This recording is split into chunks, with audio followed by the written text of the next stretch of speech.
제가 그 청년 그때가 제가 한 27살쯤 됐을 것 같아요. 27, 8. 근데 어떤 청년이 그 이렇게 술집에 있다 깡패였는데 어느 날 천국과 지옥을 보고 왔어요. 하나님이 그냥 강권적으로 뭐 그냥 예수 안 믿었는데, 그래가지고 이 친구가 엄청 이제 변화가 돼서 하여튼 막 대단했죠. 천국 지옥을 보고 오니까 사람이 달라지잖아요. 근데 이제 그 조그만 개척교회에서 그래서 그 청년을 그냥 선교사라고 불렀어요. 뭐 복음도 전하고 천국 지옥 간증을 전하니까.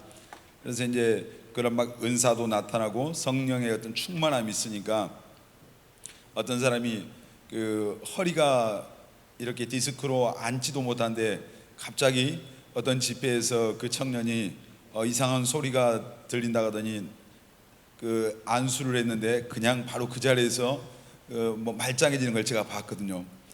근데 그 어느 지하의 개척교회 조그만 교회에서 뭐 무슨 그때 기도회인가 집회인가 한다고 그래서 제가 한번 가봤는데 그 청년이 저하고 이제 같이 앉아서 얘기를 하게 돼요. 제가 한 살이 더 어리거든요. 근데 저를 보더니 그렇게 말하는 거예요. 아, 형제님은 실천 신학을 해야 되겠어요 그래요.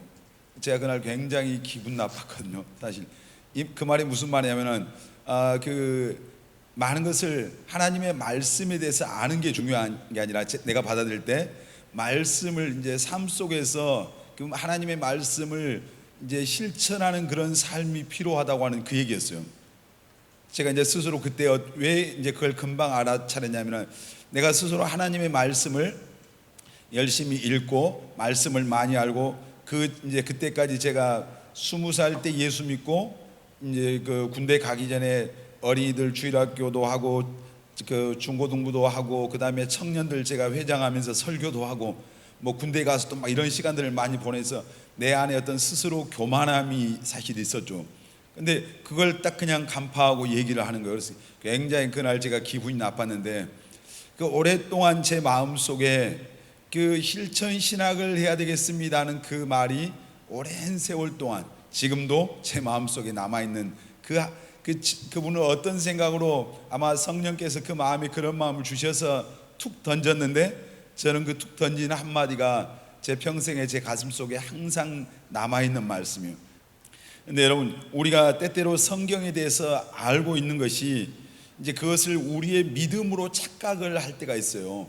성경을 많이 공부하고 또 암송하고, 제가 그 청년 때 성경을 굉장히 많이 공부했어요. 공부하고 제자 훈련도 받고 암송도 이렇게 많이 하고 이랬는데 우리가 이제 어떤 그 하나님의 말씀을 내가 지식적으로 알고 있는 것이 자기의 믿음이라고 착각할 때가 참 많아요. 또 많은 어떤 내가 그 지식이 많은 만큼 또 내 믿음이 크다고 생각할 때도 있어요. 사실 여러분, 예수님이 가장 불편하게 여겼던 그 무리들이 성경에 보면은 예수님이 가장 싫어하셨던 무리들이 있었어요. 바리새인이에요. 이 바리새인의 특징이 뭐냐면은 위선이거든요. 이 종교의 어떤 그 위선, 가면을 쓰고 있는, 그들이 어렸을 때부터 어떻게 보면 바리새인들은 대대로 모태 신앙인 거예요.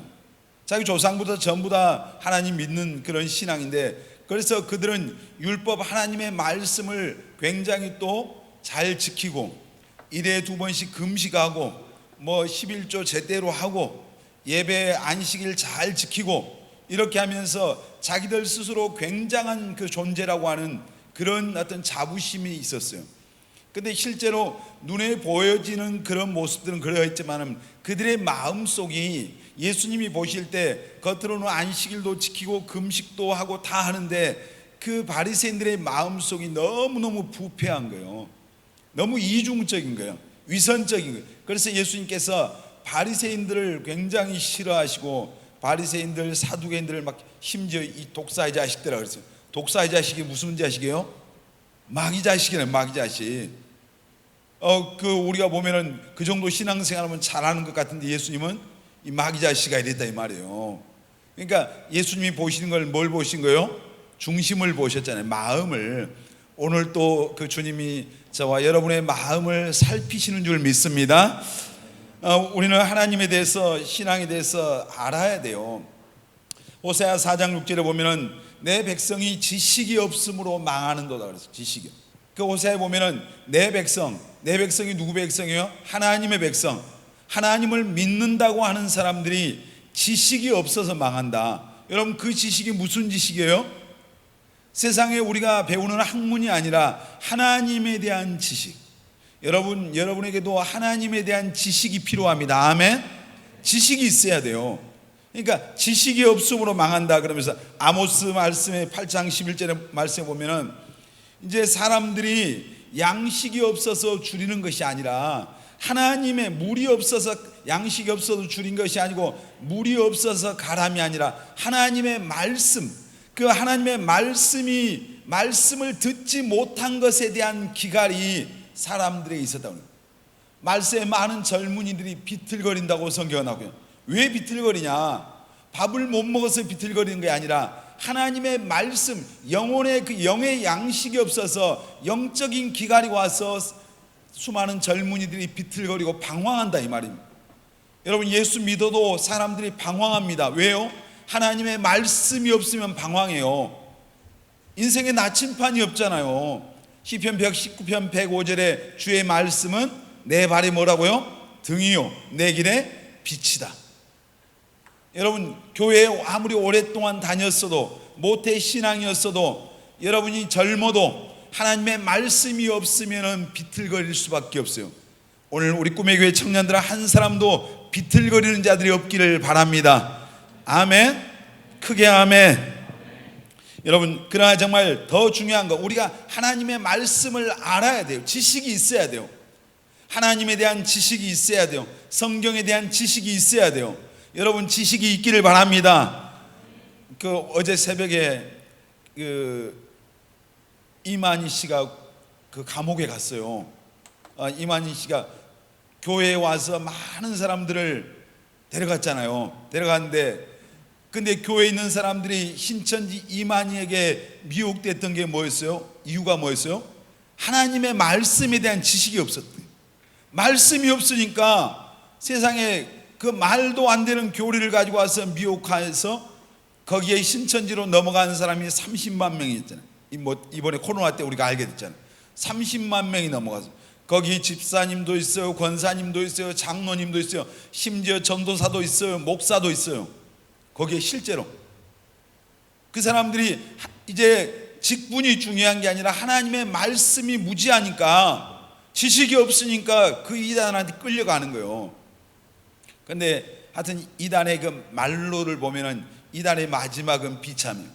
옛날에 그 영생교라고 하는 교리를 갖고 늙지도 죽지도 않는다고 했던 조희성이라는 사람은 이제 큰 소리 쳤는데 그 사람도 감옥에서 죽더라고요. 이만희도 자기는 늙지도 않고 신천지에 있으면 안 죽는다고 하잖아요. 신천지에 있는 사람들은 이만희가 죽을 거라고 생각을 안 해요. 자기들 14만 4천 명 속에 들어가면 자기들도 안 죽는다고 생각을 해요. 근데 지금 그 보혜사 만왕의 왕이 지금 감옥에 가버렸어요. 그럼 이 사람들 누굴 갖다 거기다 빗대는 거예요? 예수님도 핍박받았다, 십자가 지셨다, 아마 이제 또 그럴 거예요 아마. 근데 우리가 지식이 없으면 안 돼요. 여러분, 정말 특별히 청년들이, 젊은 사람들, 이단들의 타켓이 뭐예요? 젊은이에요. 교회 다니지만 지식이 없으니까 많은 청년들이 신천지에 넘어갔어요. 많은 청년들이 통일교회에 넘어갔거든요. 하나님의 교회로 많은 청년들이 넘어갔어요. 제가 20살 때 통일교를 한번 가봤어요. 제 어린 마음에 그 호랑이를 잡으면 호랑이 굴 속에 들어가야 된다는 그 생각이 나서 그 신천지에 갔다가 그날 제가 굉장히 속으로 충격을 받았어요. 왜 충격을 받았냐면은 그 이단이니까 거기 가면은 나는 그 한 번도 이단에 가본 적이 없었으니까 사람들이 좀 우리 말로 그냥 전라도 말로 희쭈구리 할 거다 그런 생각하는데 거기 갔더니 아니 학생들, 청년들이 반 이상인 거예요. 그 젊은이들이 많이 있는 걸 보고 제가 그날 충격을 받았어요. 문선명이 그 말도 안 되는 교리에 속아서 전부 다 거기서 그렇게 하고 있어요. 여러분, 정말 우리가 아는 게 중요해요. 그러나 더 중요한 게 있어요. 우리가 하나님의 말씀을 알아야 됩니다. 아멘. 알아야 됩니다. 근데 알아야 되는데 이보다 더 중요한 것은 이 하나님의 말씀대로 사는 것이 더 중요합니다. 아멘 합시다. 더 크게 아멘 합시다. 여러분, 하나님의 말씀을 정말 하나님에 대한 지식이 있기를 바랍니다. 그런데 그 하나님의 말씀에 그 말씀대로 살아내는 저와 여러분들이 되어야 할 줄 믿습니다. 진짜 믿음과 가짜 믿음의 차이가 뭐요? 살아있는 믿음과 죽은 믿음의 차이. 야고보서 2장에 보면은 행함이 없는 믿음은 죽은 믿음이다. 그러니까 실천하지 못하는 믿음, 이 믿음은 가짜 믿음이다, 이 말이에요. 성경에서 보면은 이제 예수님께서 마태복음 7장에 그런 말씀하죠. 7장 21절에 나더러 주여 주여 하는 자마다 다 천국에 가는 것이 아니고 다만 하늘에 계신 내 아버지의 뜻대로 행하는 자라야 들어가리라. 하나님의 말씀대로 행할 때 그 사람이 하나님의 나라 들어간다, 이 말이었어요. 그래서 어떤 사람은 주의 이름으로 귀신도 쫓고 권능도 행하고 막 기사와 이적을 행했어요. 그런데 하나님께서, 예수님께서 이 불법을 행하는 자들아 내게서 떠나가라, 나는 너희를 도무지 모르겠다 그랬어요. 여러분, 우리가 연약하니까 때때로 넘어지고 실수할 수 있어요. 그러나 중요한 것은 우리들 마음속에 진짜로 예수님이 내 마음속에 와 계신다면, 성령으로 계신다면 우리는 하나님의 뜻대로 살려고 합니다. 아멘입니까? 이 마음이 있는 게 뭐요? 이 마음이 있어야 이게 진짜 정상이란 말이에요. 자, 우리가 내가 구원받았는지 어떻게 알 수 있어요? 자, 다른 사람은 몰라도 내가 하나님의 자녀라고 하는, 내가 천국 백성이 되었다고 하는 이 확신, 이 증거는 내가 잘 알아. 내가 본인이 잘 아는 거예요. 내 안에 진짜 믿음이 있는지 없는지. 여러분 안에 진짜 믿음이 있기를 바랍니다. 아멘. 흔들리지 않는 믿음이 있기를 바랍니다.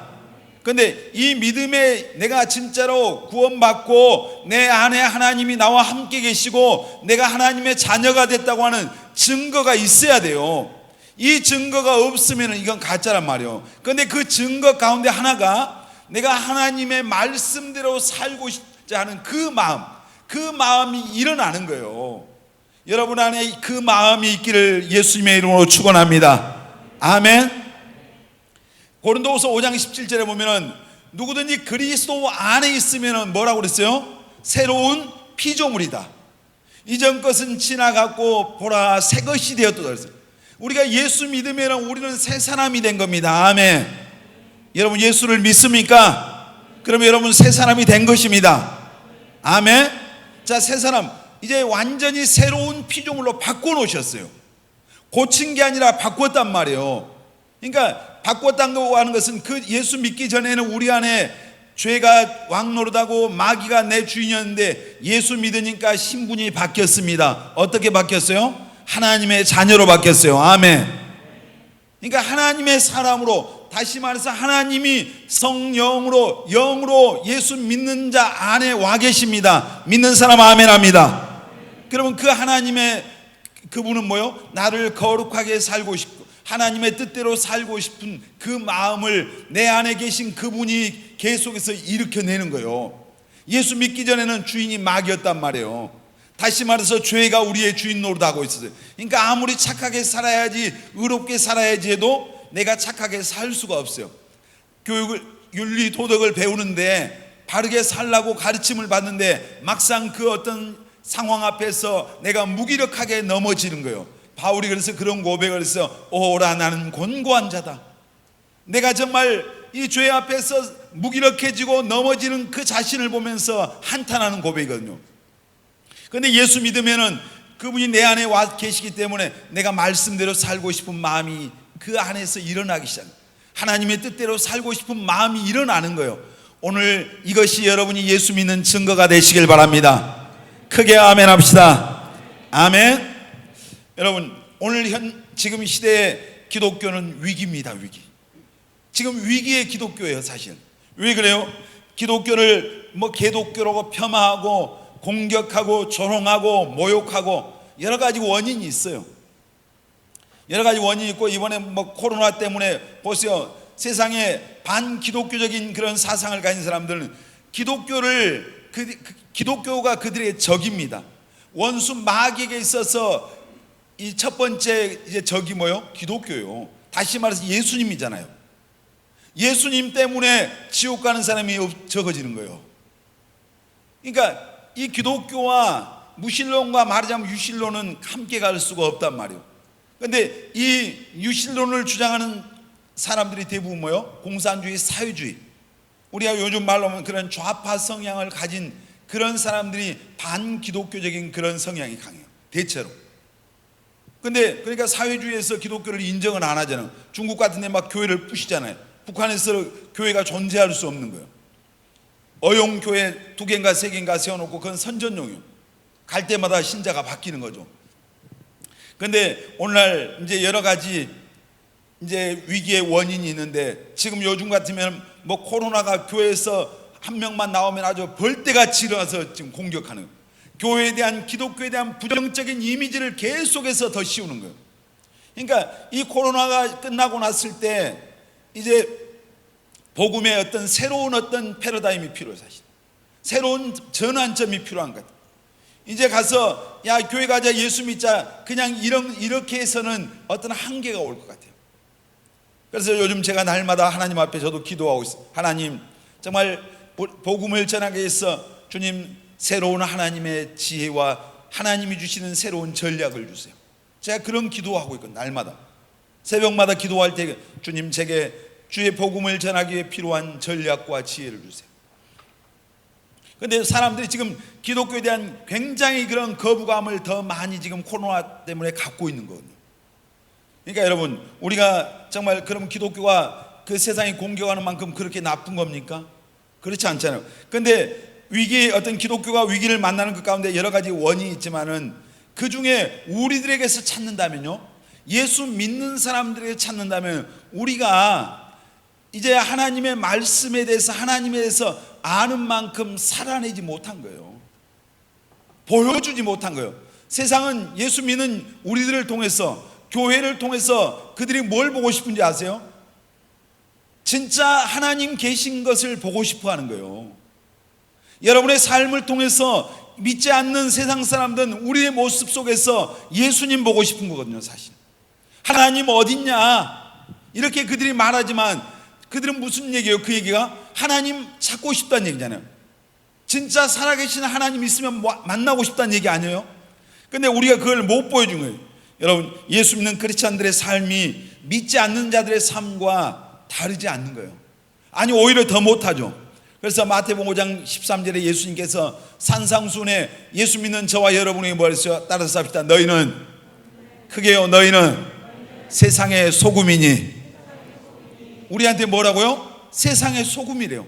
그러면서 하시는 말씀이, 소금이, 너희가 세상의 소금인데 만일 소금이 그 맛을 잃으면 길거리에 버려져서 사람들에게 밟히울 뿐이다. 우리가 소금의 맛을 잃어버리면 사람들에게 밟히는 겁니다. 조롱당하는 겁니다. 무시당하는 겁니다. 지금 이 시대의 모습이잖아요. 예수님이 문제가 있는 게 아니에요.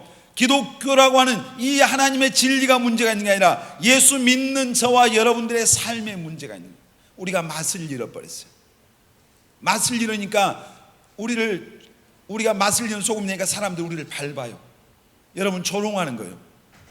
우리를 우습게 하는 거예요. 그러니까 옛날에는 교회들이 한마디 하면은 이제 권력자들이 벌벌 떨었어요. 그런데 이번에 보십시오. 교회 니들 예배 드릴 때 그 찬송도 가만가만해라, 기도 소리내지 말라, 뭐 하지 말라. 아니 기가 막힌 일이 벌어지는 거예요. 이건 코로나가 문제가 아니라 오늘 이 땅에 살아가는 예수 믿는 저와 여러분들의 신앙의 문제거든요. 우리가 정신 바짝 차리고 세상 사람들을 볼 때 진짜 믿는 것 같이 살아가면은 우리 무시하겠어요? 교회에 다닌 사람이나 다니지 않는 사람이나 도대체 똑같은 거예요. 사기치는 사기꾼 잡아놓고 보니까 교회 장로인 거예요. 집사인 거예요. 이런 경우가 너무너무 많아요. 진짜 예수의 이름 팔아서 다른 사람 등쳐먹는 이런 사람들 얼마나 많은지.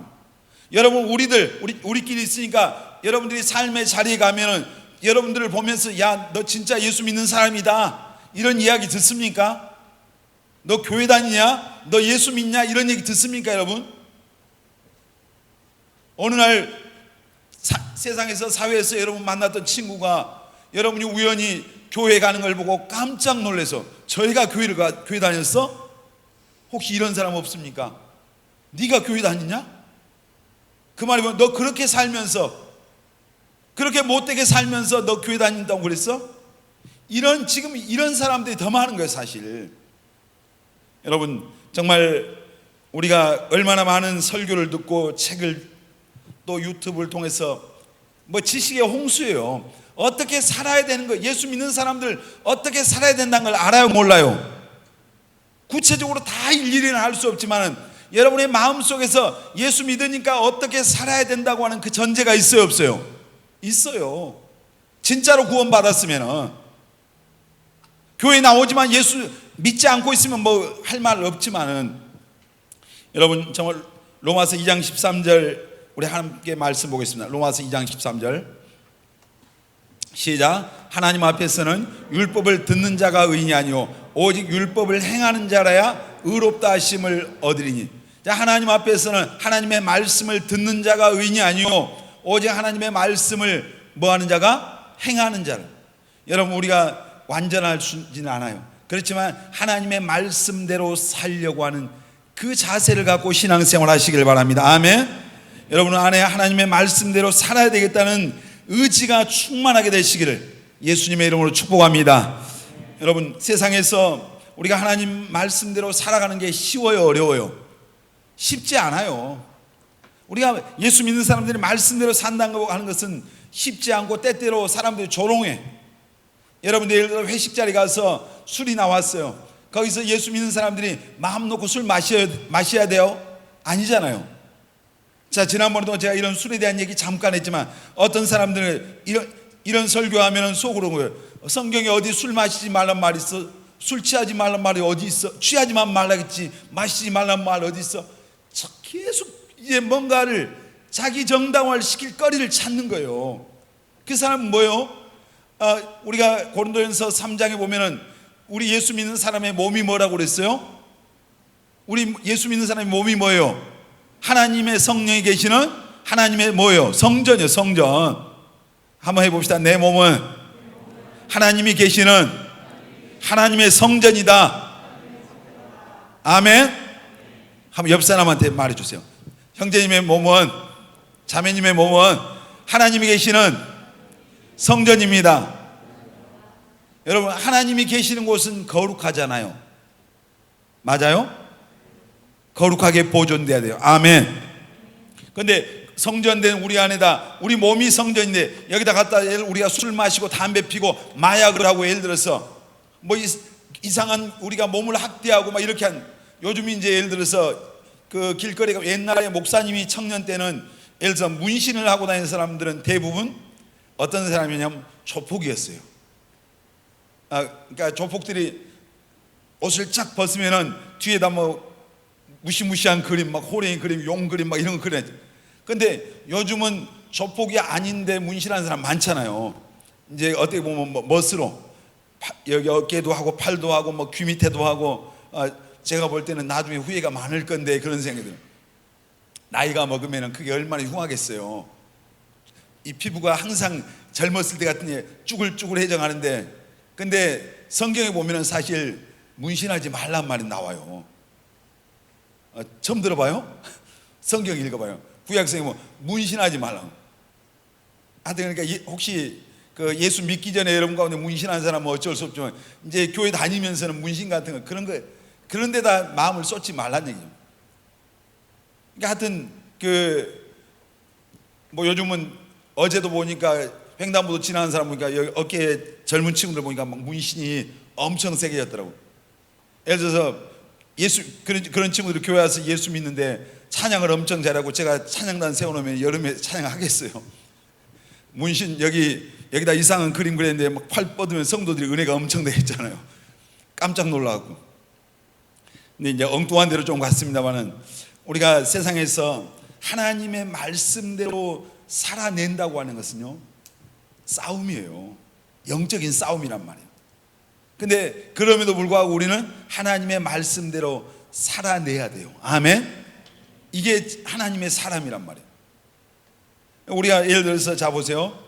그 청년들이니까 결혼에 대한 얘기. 요즘 제가 자주 하는 편인데, 자, 결혼을 할 때 우리가 결혼할 때 믿지 않는 자와 고린도 후서 6장입니까 5장입니까 말씀해 보면은 너희는 믿지 않는 자와 뭐 하지 말라? 멍에를 같이 하지 말라. 멍에를 같이 매지 말라 그러죠. 그러니까 안 믿는 예수 믿는 사람들이 안 믿는 사람하고 결혼을 하지 말라. 안 믿는 사람하고 결혼할 사람 손 들어봐요. 손 안 들겠죠 지금. 그러니까 여러분들이 우리가 아는 것보다 더 중요한 게 뭐라고요? 살아내는 것이 중요해요. 우리가 하나님의 말씀을 정말 아는 것이 중요한 게 아니라 아는 것보다 더 중요한 것은 사는 겁니다. 아멘. 자, 그러니까 청년들이 여러분들이 세상에서 살아가다가 보면은 예를 들어서 어떤 사람들을 만날 수 있는 기회가 온다니 올 때 예수 믿는 사람들이 예수 안 믿는 사람과 예를 들어서 연애를 한다든지 뭐 결혼을 한다든지 이것은 하나님의 말씀에 합당하지 않잖아요. 그러니까 무슨 말이에요? 하나님의 뜻대로 행하는 자라야. 여러분 하나님의 뜻이 뭐예요? 하나님의 말씀입니다. 아멘. 크게 아멘 합시다. 아멘. 하나님의 말씀, 결혼도 하나님의 뜻대로 해야 돼요. 아멘. 그러니까 예수 믿는 사람 안에서도 이 사람 하나님께서 어떤 인도함을 받아야 되겠지만 더 큰 전제는 뭐예요? 예수 믿는 크리스찬들이 안 믿는 불신자들하고 결혼해서는 안 된다 이 말입니다. 하여튼 마음판에 잘 새겨 놓으세요. 옛날에 우리 교회 지금은 이제 권사님이신데 그분이 안 믿는 남편하고 이제 그런 걸 몰라가지고 안 믿는 사람하고 결혼을 했어요. 결혼해서 보니까 자기 남편이 잘생기고 하여튼 세상적으로 보면은 뭐 그때 고등학교 선생님이셨고 근데 그분이 자기 딸들한테 늘 하는 말은 너희들은 어떤 일이 있어도 예수 믿는 사람하고 결혼해. 아주 어렸을 때부터 귀에 못이 박히도록 한 거예요. 세상 사람들이 볼 때는 직업 좋아, 인물 좋아, 그러니까 아주 행복해 보이잖아요. 그렇지만 예수 안 믿으면 뭐가 달라요? 가치관이 달라요. 생각이 달라. 하나님 자식하고 영적으로 보면 마귀 자식하고 같겠어요? 다르단 말이에요. 너무너무 그것이 고통이 되는 거예요. 그래서 성경에 하나님께서 안 믿는 사람 데려다가 전도해라 이렇게 말씀하시지 않고 믿지 않는 자와 멍에를 같이 하지 말라. 여러분 이 하나님의 말씀을 잘 기억하고 예수 잘 믿는 사람 만나 행복한 가정 이루게 되시길 바랍니다. 아멘. 여러분 예수 믿는 이제 우리가 하나님의 말씀대로 사는 게 뭐예요? 예수 믿는 사람 만나면은 예수 믿는 사람도 삶에 어려운 일이 있어요. 그럼 서로 뭐요? 기도하는 거잖아요. 기도하고 믿음으로 격려하고. 저는 항상 어떤 책임감을 느끼냐면은 제가 이제 청년들을 오랫동안 사역해 오고 또 하나님의 종이니까 제가 여러분에게 뭔가 그냥 억지로 보여주려고 하는 그런 삶은 없어요. 근데 여러분들이 내가 안 보여주려고 해도 목사님이 살아가는 결혼하고 가정을 이루고 살아가는 모습이 여러분의 눈에 보이잖아요. 내가 아무리 덮으려고 해도 좋은 것도 보이고 안 좋은 것도 보일 수밖에 없어요. 그래서 제 마음속에 항상 어떤 마음을 갖고 제가 살아왔냐면 내가 살아가는 이 삶 자체가 저 청년들에게 젊은 사람들에게 어떻게 보면 그들에게는 이제 본보기잖아요. 본보기. 그래서 어떤 하나님 앞에서 내가 더 좋은 가정을 이루고 더 행복한 삶을 살아야 되겠구나라는 그런 어떤 책임감 같은 걸 많이 느껴요. 왜냐하면 내가 목사님이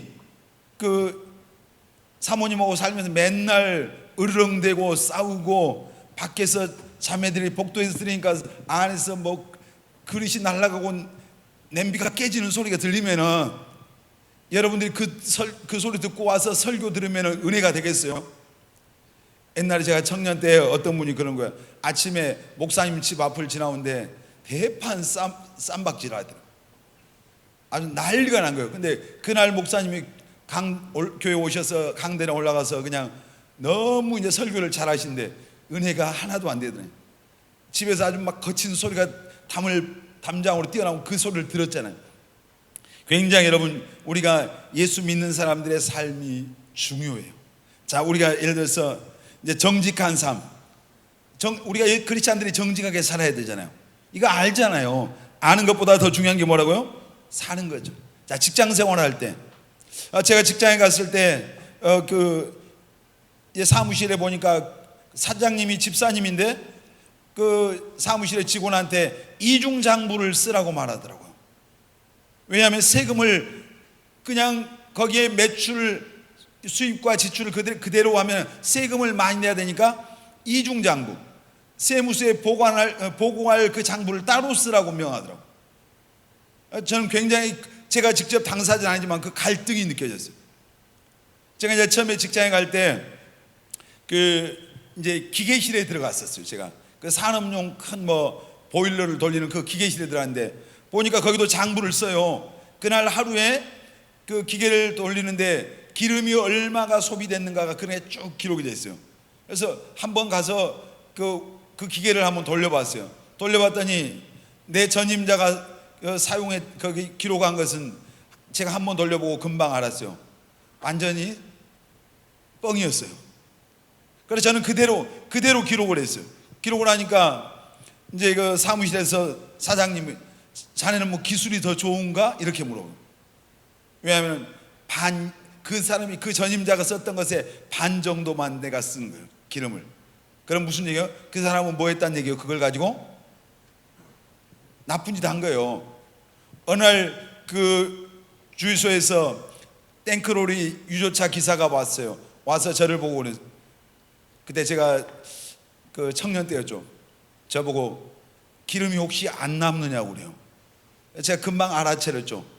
그 전에 있던 사람은 그 사람과 함께 서로 이제 짜고 왜냐하면 기름 이 저장하는 탱크가 몇만 리터가 들어가니까 육안으로 아무리 눈을 씻고 봐도 거기 얼마 양이 들었는지 몰라요.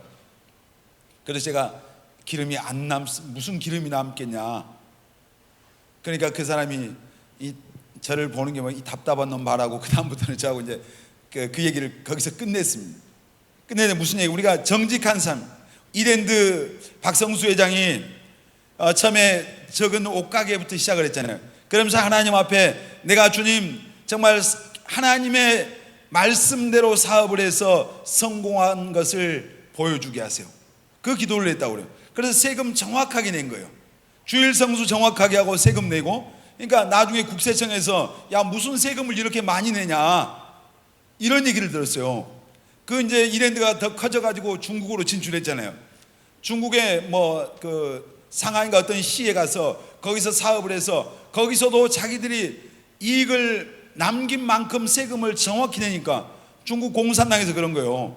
아니 니들은 왜 세금을 이렇게 많이 내냐. 우리는 이익을 남긴 것에 대해서 정확하게 세금을 낸다. 그 사람들이 어떻게 보겠어요? 이런 미련한 사람들 이렇게 본 게 아니잖아요. 그러니까 그 하나님 앞에서 정직한 삶을 사니까 이랜드가 그룹이 됐습니다. 그룹이 어마어마한 그룹이 됐잖아요. 기독교 정신으로 우리가 한국유리라고 하는 이제 회사가 있어요. 그 한국유리의 설립자가 이제 최태섭이라는 그런 분인데 그분은 크리스찬인데 그분이 이제 6.25 전쟁 직전에 서울에서 조그만 사업을 했대요. 사업을 했는데 은행에서 대출을 받아가지고 융자를 받아가지고 사업을 했는데 전쟁이 일어나서 북한군이 몰려오니까 전부 막 이제 살기 위해서 다 피난했잖아요. 전부 가는데 은행에 갚아야 될 융자에 갚아야 될 그 날짜가 다가온 것을 알고 이분이 돈을 가지고 은행을 찾아간 거예요. 다른 사람 지금 다 피난 가는데. 그러니까 은행 직원이 그 융자의 그 장부도 일부 손실되고 지금 이 전쟁통에 누가 돈 갚냐 그냥 안 갚아도 된다는 식으로 한데 이분이 끝내 돈을 갚았어요. 돈을 갚고 영수증을 하나 받은 거예요. 그리고 이분이 부산까지 피난 가고 나중에 이제 전쟁이 끝나고 제주도에서 사업을 하는데 이제 배를 필요한데 돈이 부족하니까 부산의 은행을 찾아간 거예요. 은행을 갔는데 가서 돈을 빌려달라니까 빌려주겠어요 누가? 근데 보니까 그때 자기가 전쟁터에 피난하기 전에 서울에서 갔던 은행 있잖아요. 그 은행 직원이 거기 와 있는 거예요. 그러면서 그냥 나오려고 하는데 그 사람을 불러가지고 지점장한테 이분이 전쟁이 일어나기 전에 어떻게 했던 분인가를 얘기한 거예요. 그러니까 지점장이 오라고 해서 당신 같은 정직한 사람이라면 담보도 뭐도 아무것도 필요 없다. 그러면서 필요한 돈이 얼마 해서 그때 당시 2억인가를 빌려줬다고 그래요. 벌써 70년 전이죠. 그때 2억은 굉장히 큰. 그래서 그분이 거기서 사업을 성공을 해서 나중에 한국유리를 만들어요. 창업을 하고. 그러니까 그리스도인들이 정직하다고 하는 게 얼마나 중요한.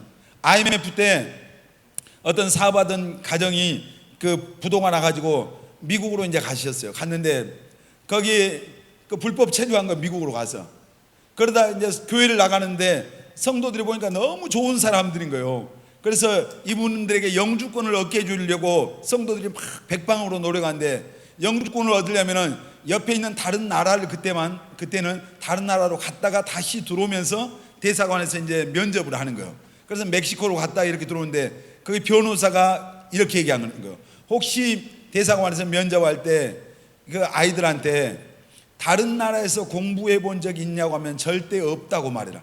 지금 불법 체류하면서 미국에서 공부를 하고 있었거든요.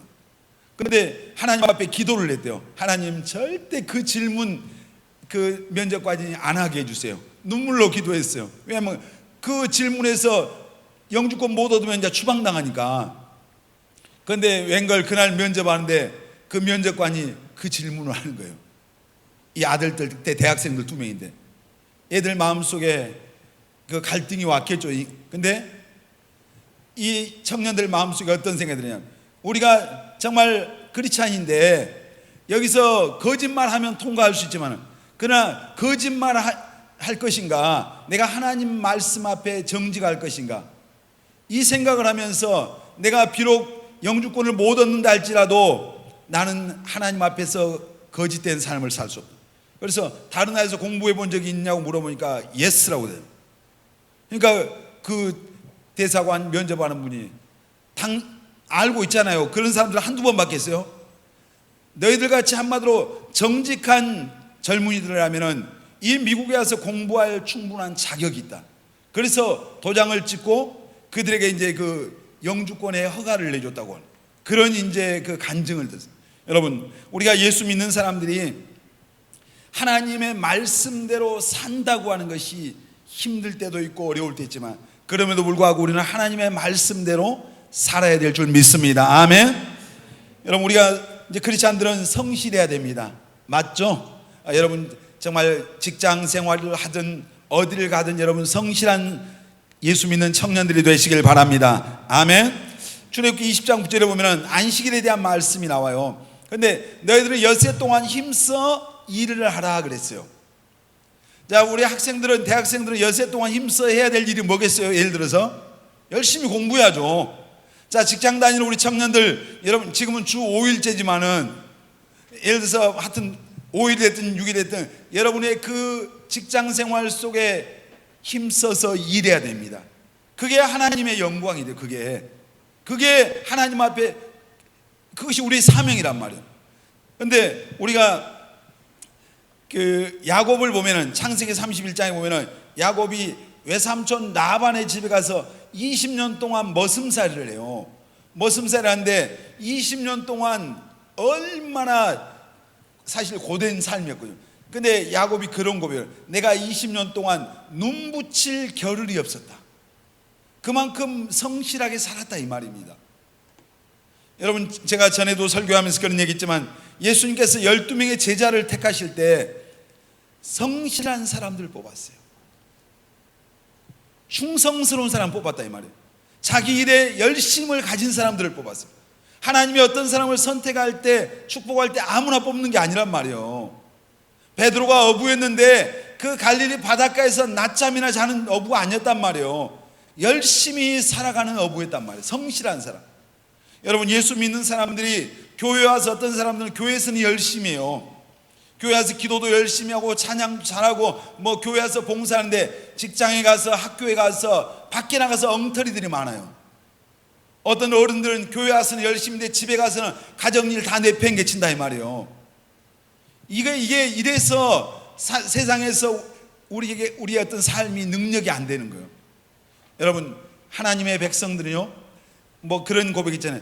예배가 삶이 되게 하고 삶이 예배가 되라. 여러분의 삶의 자리에서 하나님 예수 그리스도의 그 명예를 걸고 여러분 성실하게 살아가시길 바랍니다. 아멘. 아는 것보다 사는 게 중요해요. 우리가 예수 믿는 사람들은 거룩하게 살아야 됩니다. 믿는 사람 아멘. 거룩하게 살아야 됩니다. 자, 우리 고린도전서 금방 아까 말씀드린 3장 16절 17절 다시 한번 보겠습니다. 시작. 너희는 너희가 하나님의 성전인 것과 하나님의 성령이 너희 안에 계시는 것을 알지 못하느냐. 누구든지 하나님의 성전을 더럽히면 하나님이 그 사람을 멸하시리라. 하나님의 성전은 거룩하니 너희도 그러하니라. 우리가 뭐라고요? 여러분이 뭐라고요? 하나님의 성전이다. 하나님의 성전에는 누가 계셔야 돼요? 성전에 누가 계시는 거예요? 하나님이 계셔. 여러분, 유럽의 많은 교회들이 지금 술집으로 팔려가고 극장, 공연장으로 다 팔려가요. 그 오래된 건물, 화려한 건물들이 이제 더 이상 거기는 교회가 아니죠. 이 꿈의 교회 건물이 아름답지만 이곳에 하나님이 함께 계시고 하나님을 예배하는 곳이기 때문에 교회인 거예요. 여러분 안에, 예수 믿는 사람들 안에 예수를 믿을 때 하나님이 성령으로 함께 하십니다. 믿습니까 여러분? 성령으로 함께 계셔요. 아멘. 언제까지요? 세상 끝날까지. 아멘입니까? 우리와 함께 하신다. 그럼 그 하나님의 성령의 그 성품 속성은 뭐예요? 거룩함이에요. 그래서 예수 믿고 구원받은 다음에는 내가 거룩하게 살아야 되겠다고 하는 그 마음이 들어요. 그때부터 우리 안에 이 마음이 일어나게 돼 있어요. 전에는 죄로 여기지 않았던 것이 죄로 여겨지는 거예요. 내가 정말 바르지 못했던 것이, 이제 합당하지 못하게 살았던, 깨닫지 못했던 것들이 내 안에 성령을 모실 때 이제 그분이 나를 깨닫게 하시는 거예요. 여러분, 그래서 우리가 이제 거룩하게 살아야 된다는 걸 알잖아요. 안돼. 우리가 그럼 뭐 중요한 게, 내가 거룩한 내 몸이 성전이고 내가 거룩하게 살아야 된다고 알 때, 이것이 아는 것에서 끝나는 게 아니라 이제 살아내야 됩니다. 아멘. 여러분, 먹고 마시는 것에서 구별되시길 바랍니다. 그게 무슨 말인지 아시죠? 교회 다니면서 예를 들어서 여러분이 술 마시고 막 그냥 세상 사람 똑같이 하면서도 그냥 믿음 이 얘기하지 말란 말이에요. 지난번에 담임 목사님이 설교하시면서 어떤 분 얘기했잖아요. 우리 교회 나오신 분인데 이분이 다른 교회에서 오셨어요. 직분도 있죠. 직분도 있는데 그 교회 와서 이제 열심히 하시니까 어떤 리더를 세워놔요. 근데 자기 셀원들 이제 데리고 나가서 셀 모임 한다고 야외에 나가서 막걸리 받아가지고 와서 막걸리 한 잔씩 하시면서 그때 기도했는가는 모르겠지만 하여튼 뭐 그랬다는 거예요. 그리고 이분이 어떤 분하고 식사할 때마다 한 잔씩 안 할 때가 없다는 거예요. 그런데 교회 와서 그분 예배 드릴 때 보면 굉장히 믿음 있어 보이거든요. 굉장히 연륜도 있어 보이고 믿음도 있어 보이고 그래요, 사실. 근데 이 예배당 안에서의 삶이, 이것이 신앙생활 아닙니다, 여러분. 여러분이 여기서 예배 드리고 은혜 받고 기도하는 것은 뭐예요? 하나님 앞에 나와서 예배하면서 정말 영적으로 내가 충만함을 얻고 하나님의 은혜를 내 안에 정말 은혜가 부어져서 그 능력으로 세상에 나가서 우리가 예수의 이름에 명예를 걸고 살아내는 것입니다. 아멘. 이 안에서 경건하지 않을 사람이 한 사람도 없어요. 이 안에서 지금 믿음 없는 사람이 있겠어요? 여러분이 여기 이 예배당 안에서 입에서 거친 소리가 나가겠어요? 여기서 술 마실 사람이 있겠어요? 여기서 악한 짓 할 사람이 있겠어요? 근데 여러분이 이 예배당을 떠나서 이 교회 밖에 나가서 여러분의 삶의 그 자리에서 여러분의 입이 거룩합니까? 여러분이 먹는 것이 구별되어 있습니까? 여러분이 보는 것이 구별되어 있습니까? 지금 예배 시간에 여기서 음란한 걸 볼 수는 없잖아요. 그렇죠? 근데 여러분이 집에서 아무도 없는 그 골방에서, 아무도 없다고 하는 그 자리에서 내 모습이 가장 하나님 앞에 진짜 내 모습이란 말이에요. 진짜 나는 하나님 앞에서 진짜 나는 어디에 있냐? 아무도 없는 여러분의 그 골방, 아무도 없는 그 자리, 아무도 나를 아는 사람이 없는 그곳, 거기에서 여러분의 행동과 여러분의 생각과 여러분의 말과 이 모습이, 그 모습이 바로 진짜 오늘 나거든요, 사실은. 근데 우리가 이 예배당 안에서 여러분들이 예배 드렸기 때문에 내가 믿음 좋고 거룩하고 뭔가 신앙생활 잘하고 있다고 이렇게 착각하면 큰일 나는 거예요. 여러분, 정말 하나님 앞에서 먹고 마시는 거, 보는 것, 말하는 거, 생각하고 듣는 거, 또 여러분이 만나는 사람들, 모든 환경이 하나님 앞에서 구별되어 있기를 예수님의 이름으로 축원합니다. 아멘. 자, 우리가 거룩해야 된다는 걸 알아요. 알지만 여러분 그 어떤 그 폰 안에 있는 그 음란한 것 하나 못 끊는다면 이게 거룩하고 무슨 상관이 있겠어요? 여러분이 먹고 마시는 것이 하나님 볼 때 합당하지 않는 거, 그거 하나 절제하지 못하고 그거 하나 끊어내지 못하면서 어떻게 우리가 거룩하겠어요? 예수 믿는 사람들이 그냥 내 몸이 성전이라는 걸 알면서 그냥 마음대로 살아가는 것, 이렇게 하면서 우리가 사는 게 아니잖아요. 아는 것이 아는 것. 행함이 없는 믿음은 죽은 것이다. 하나님의 뜻대로 행하지 않으면 하나님 나라를 들어갈 수 없다 그러죠. 여러분, 이제 베드로전서 1장 16절에 보면 그렇습니다. 내가 거룩하니 너희도 거룩해라. 누가 거룩하다고요? 하나님이 거룩하니까 하나님의 자녀된 너희들도 거룩하게 살라. 아멘. 여러분, 우리가 아는 게 필요하죠. 그러나 아는 것보다 더 중요한 것은 사는 것입니다. 우리가 어떻게 하나님의 말씀대로 살아낼 수 있겠어요? 오늘 내가 누구인가를 알아야 돼요. 여러분, 예수 믿는 여러분이 하나님 앞에서 나는 누구인가, 내가 누구여야 된가, 이걸 알고 있어야죠. 여러분, 우리는 누구입니까? 하나님의 자녀입니다. 아멘. 크게 아멘. 예수를 확실하게 나의 주님 구원자 여러분 안에 정말 그분을 확실하게 믿고 있습니까? 예수님을 여러분의 주님으로 믿고 있어요? 요한복음 1장 10절에 영접하는 자 곧 그 이름을 믿는 자들에게 하나님의 자녀가 되는 뭘 주셨어요? 권세를 주셨어요. 예수 믿고 있고 예수를 믿으면 하나님의 자녀입니다. 아멘.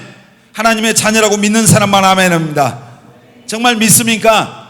하나님의 예수 믿고 구원받은 사람 하나님의 자녀란 말이에요. 그리고 새로운 피조물이란 말이에요. 그러니까 내가 누구이냐 이거. 여러분, 왕자인데 거지같이 내가 거지라고 생각하면 거지예요. 어제까지는 거지였을지 모르지만 오늘 내가 왕자가 되고 내가 왕자가 됐다고 하는 자기 자신에 대한 정체성을 새롭게 깨달으면 왕자로 살아가는 거예요.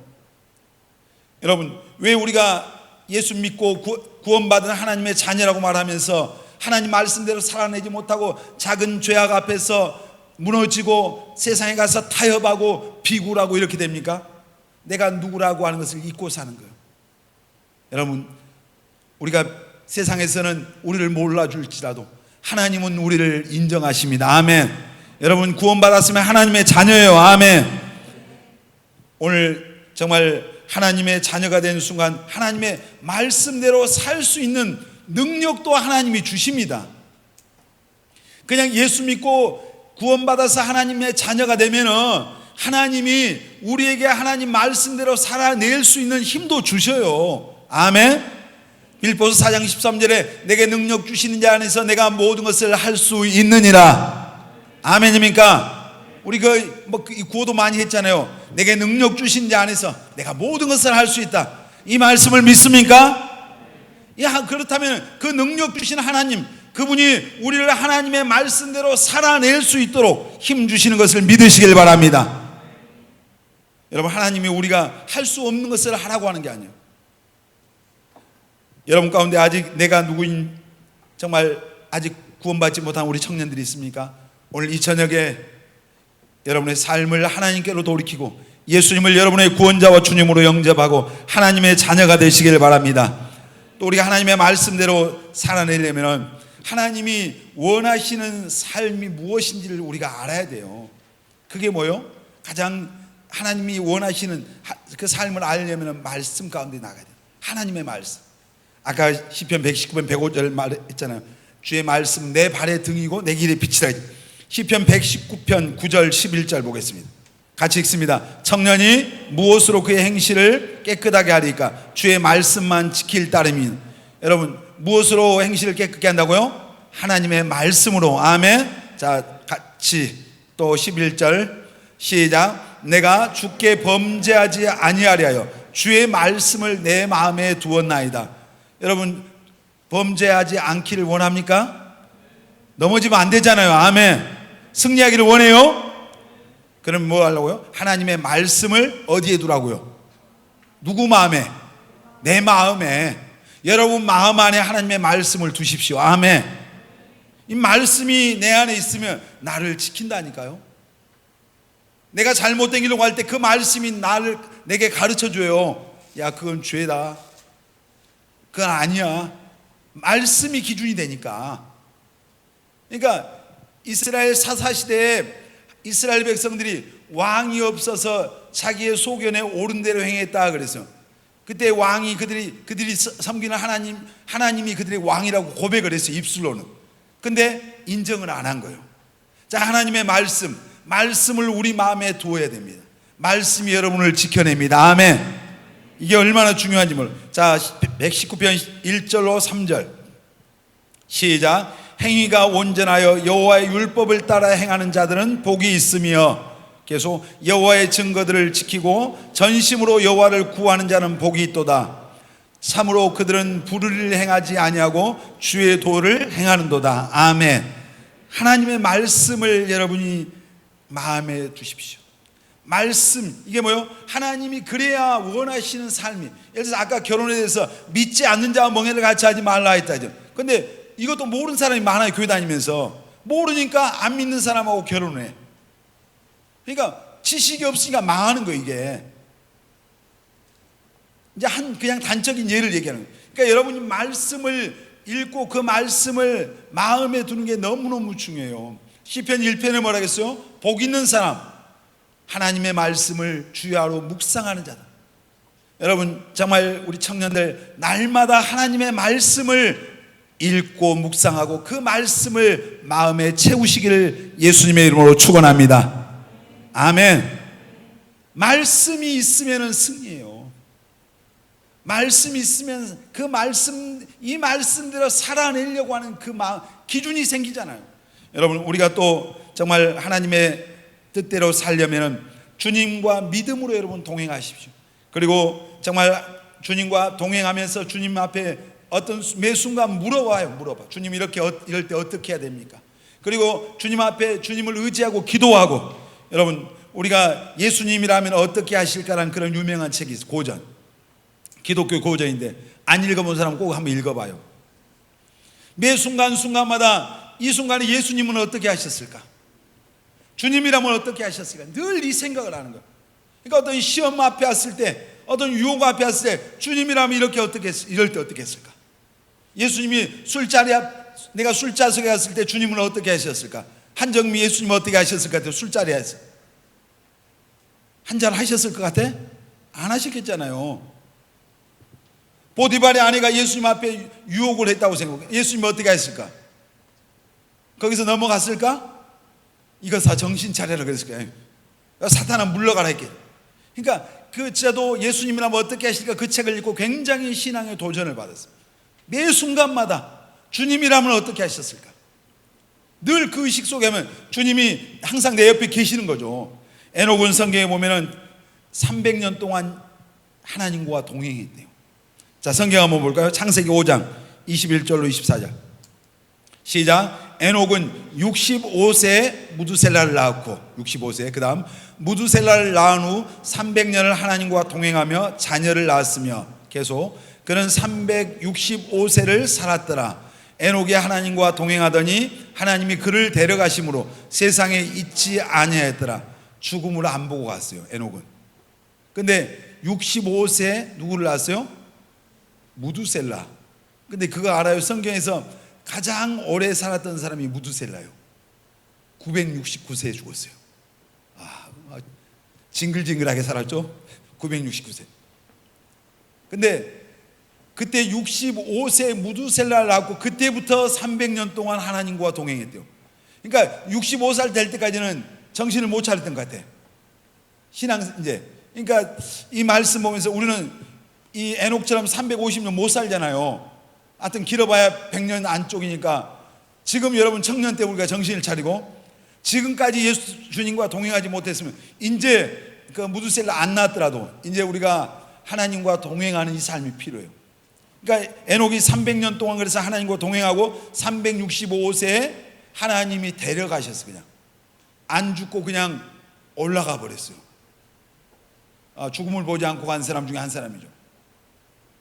여러분, 주님과 우리가 믿음으로 동행할 때 하나님 뜻대로 살아냅니다. 아멘.